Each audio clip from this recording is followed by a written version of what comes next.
Nothing in biology makes sense except in the light of evolution. Esteemed biologist Theodosius Ovensky believed that everything that we can know and observe in the living world is in orbit of this single critical process. But how do we make evolution make sense? Undergraduates struggle with this subject all the time, and why shouldn't they? Evolution is complicated.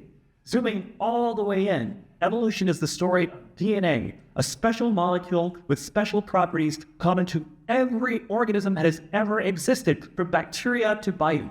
But to understand what evolution does, we have to zoom out, because it's a story that takes multiple generations to tell, as it follows how competitive parents combine to produce novelty in their offspring. But even that isn't quite enough, because evolution covers an entire planet over 3.6 billion years. So, easy to understand how an undergraduate could be overwhelmed. But nothing in biology makes sense except in the light of evolution. So we, as biology educators, have to make it make sense. How do we do it? Let's try some active learning. Everybody in the room who is able and willing, raise your right hand up to the sky for me. Everybody raise your right hand up. You're my new breeding population, but oh look, a pack of wolves has come in, they spotted their prey, and they've just eaten all the blondes. Blondes, put your hands down. You've all been eaten by wolves. The rest of you, you're my surviving population. Now what just happened? That's called natural selection, breeding sounds. But to see evolution by natural selection, we have to fast forward a few generations to see the offspring, the little biggity blonde-free audience that you guys would produce. Well, what if I told you that we could fast forward?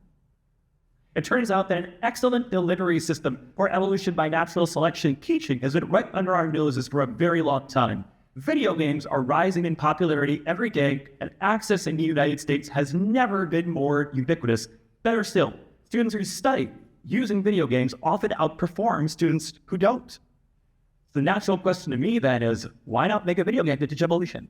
So I did. Imagine Super Mario World, but instead of controlling a single Mario, you control a population of diverse Marios, and those Marios who survive to the end go into a breeding pool, and their offspring are your playable characters the next month. So, does this game work?